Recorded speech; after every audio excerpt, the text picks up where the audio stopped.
5, 34, 35. I currently own 35 books that I need to read. Robber bursts in and takes a group of strangers hostage. Look at this whole top shelf, books that I need to read. Something about the cover makes me not really want to read it. We got books to talk about. Welcome to my home library. I'm not sure if I've filmed in here before. I got a hot cider candle going. I got an I always say it wrong, Arnold Palmer. And we got books to talk about. I'm trying to be cute for y'all, but I woke up this morning and my house was 63 degrees. For those who don't know, I live in Texas, so that's cold for us. I was at the store the other day. I posted something along the lines of like, why am I looking for books right now? My TBR at home is insanely high. And then I posted that I still bought books. My TBR is at like 31. And two reasons for that. One, I subscribed to Book of the Month. The second one is, guys, I'm kind of a slow reader. I am learning that as I'm getting more into reading. Basically, this whole top shelf is books that I need to read. Starting off on the bottom, two that I'm needing to read is I've been slowly reading the Harry Potter series. I've never read them. I finished the 5th book, so I have the 6th and the 7th left to read. The first book I got from Target is The House Across the Lake. Casey Fletcher, a recently widowed actress trying to escape a streak of bad press, has retreated to the peace and quiet of her family's lake house in Vermont. She passes the time watching the glamorous couple living in the house across the lake. When Catherine suddenly vanishes, Casey immediately suspects Tom of foul play. But she doesn't realize that there's more to the story than meets the eye, and that shocking secrets can lurk beneath the most placid of surfaces. Taylor and I were talking about in the store is that so many people are going with this aesthetic for a cover. Like, a lot of them have some kind of dark background, and then they do the same font and like a neon color writing.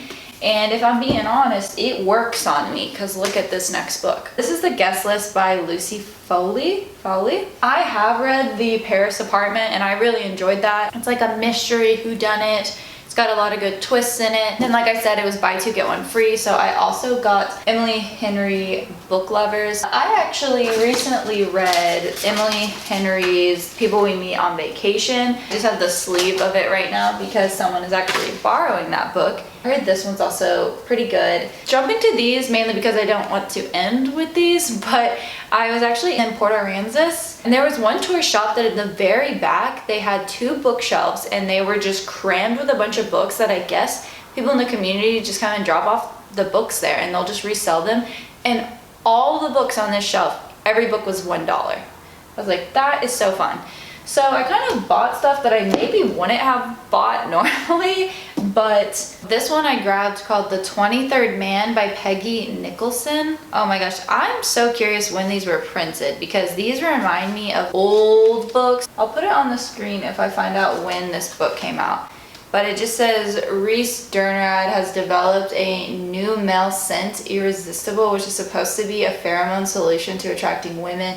It will make him millions, billions if it works. Unfortunately, it doesn't, which is why Reese is the 23rd man standing in a science lab corridor waiting to test a scent.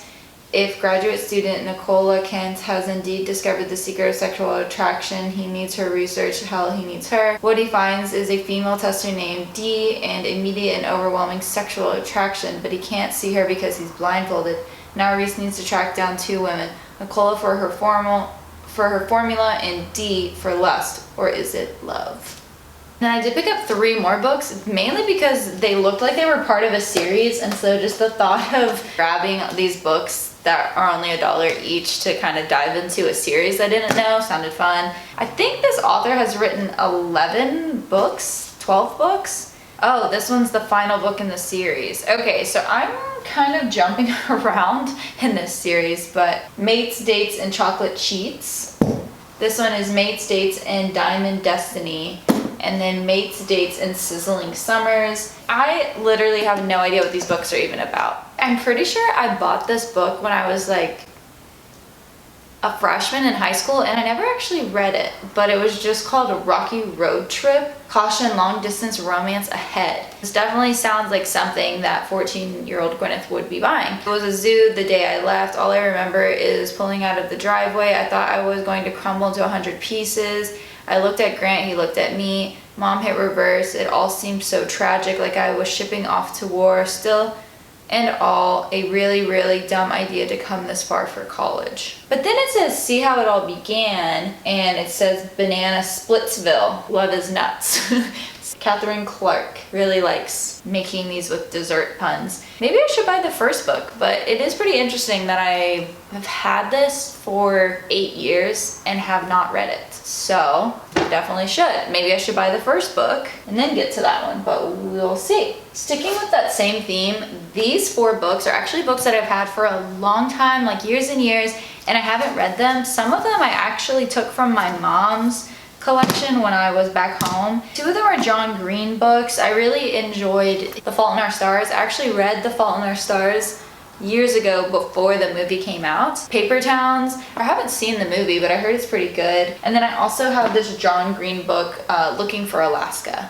The Vow, which I have seen this movie, and then Eat, Pray, Love. I haven't seen the movie, but everyone talks about this book, so I think this was one I maybe stole from my mom and have had for a good 6-7 years and just haven't read it. Okay, now let's dive into books that I've actually intentionally bought recently. I think what would be nice to start with is what is still from my book of the month that I haven't gotten to yet. So the first one being, this was actually the book finalist for 2022. After you read them, you rate them in the app, one book of the year, and then there will maybe be like 3 or 4 other finalists. If I'm being honest, something about the cover makes me not really want to read it, but I've heard it's good and the summary sounds good. Overnight, the world is theirs. Not even 25 years old, Sam and Sadie are brilliant, successful, rich, but these qualities won't protect them. Multifarious nature of identity, disability, failure, the redemptive possibility in play, and above all, our need to connect, to be loved, and to love.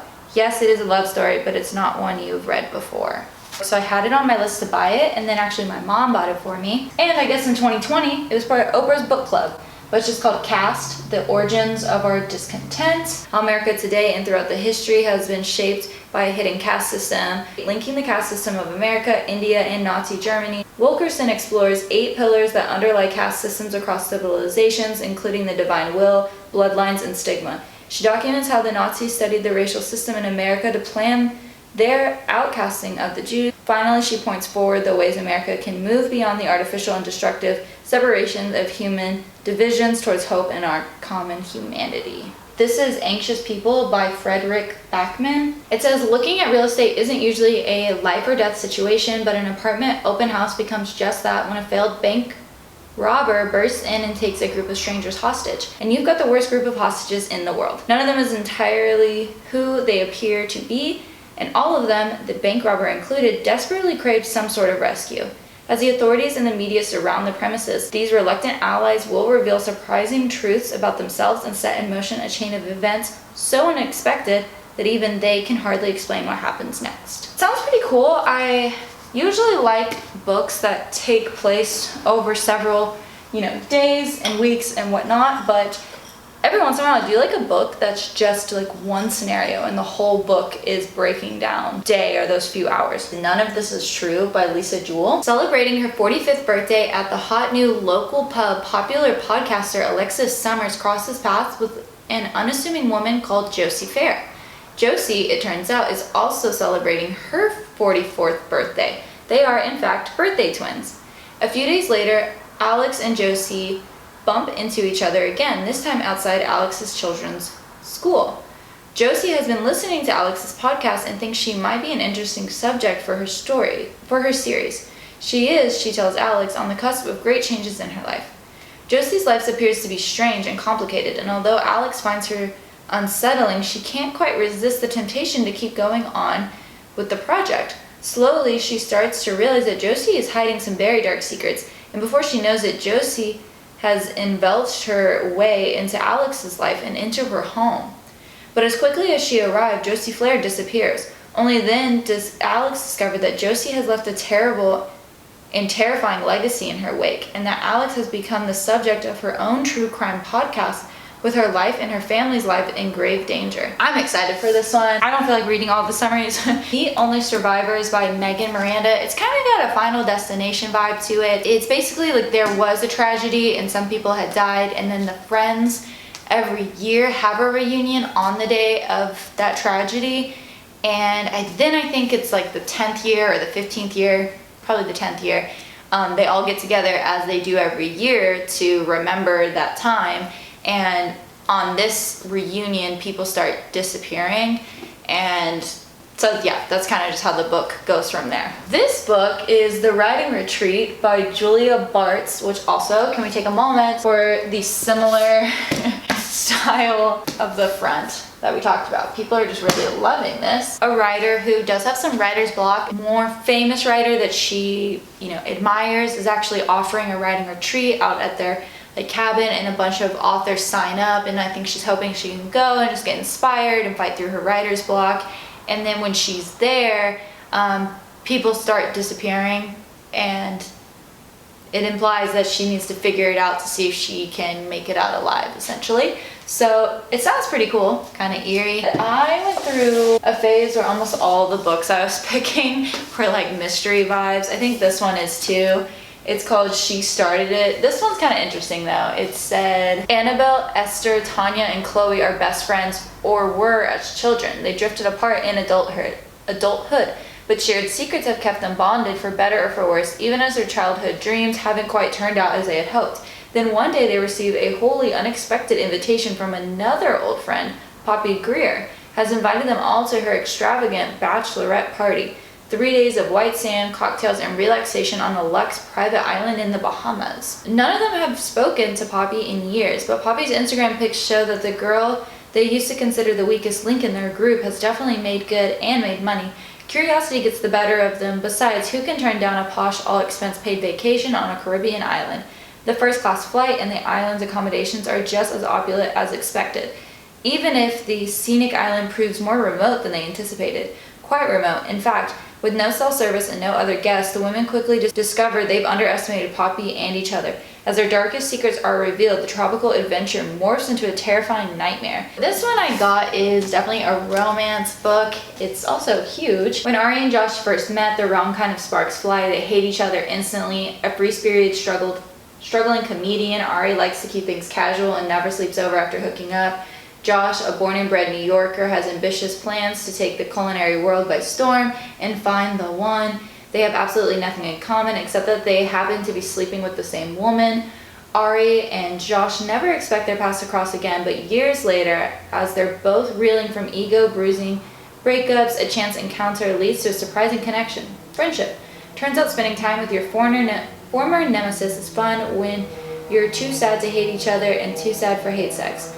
As friends without benefits, they find comfort in late-night Netflix binges, swiping through each other's online dating profiles and bickering across boroughs, until one night the unspoken boundary of their platonic relationship begins to blur.